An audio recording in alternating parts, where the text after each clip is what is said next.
काकांबद्दल काय सांगणार? काय चांगले आहेत, भरपूर सपोर्ट असतो मला. खूप छान आहे. कोकणातली माणसं म्हटले मायेसूर असतात. ह्या लाईनमध्ये स्टाफ सांभाळला पाहिजे, तर घरासारखी माणसं सांभाळली पाहिजे.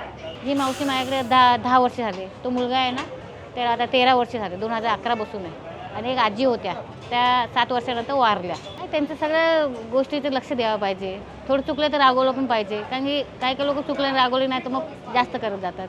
मग तिथल्या तिथं त्यांची चूक सांगितली पाहिजे. मग पटलं तर ठीक आहे, नाही पटलं तर बघा तुम्ही तुमचं आम्ही आमचं. स्टाफ जरुरी आहे, चांगला स्टाफ जरुरी आहे. सगळ्या गोष्टीवर लक्ष ठेवतो असते. आणि आपण जर स्वतःला जर आलं नाही काही बनवता तर ते बिझनेस करू शकत नाही पुढं माणूस. आता हल्लीच्या मुलांना वाटतं बिझनेस टाका लगेच चालते, लगेच पैसा भेटत, तसं नसतं. आपल्याला सगळं आलं पाहिजे. अगदी भांडी घासून बसून झाडू बिडू जे आहे किरकोळ कामं पण आपल्याला करता आली पाहिजे आणि त्यात लाज नाही वाटली पाहिजे. आपली लक्ष्मी आहे, महिन्यातनं एकदा आपला हात पण फिरलं पाहिजे. करपलं असेल एखादा चुकून तर मी देत नाही, तो तसं साईडला ठेवतो की आज तो माणूस खाऊन जाईल पण उद्या येणार नाही, असं असते ना.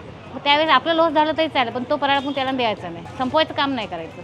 त्यावेळेस आपण नुकसानी सहन करायची, आपली चूक आहे ना, आपण मान्य करायचं. पुरुष जास्त दिसतात या व्यवसायामध्ये, महिला फार कमी दिसतात. आणि महिला असतात, मागे असतात. कधी पण कुठं पण तुम्ही जा, महिला आतमध्ये किचनमध्ये असतात. आता जे मेस बीस चालतात ना, तिथं महिला आतमध्ये बघतायत.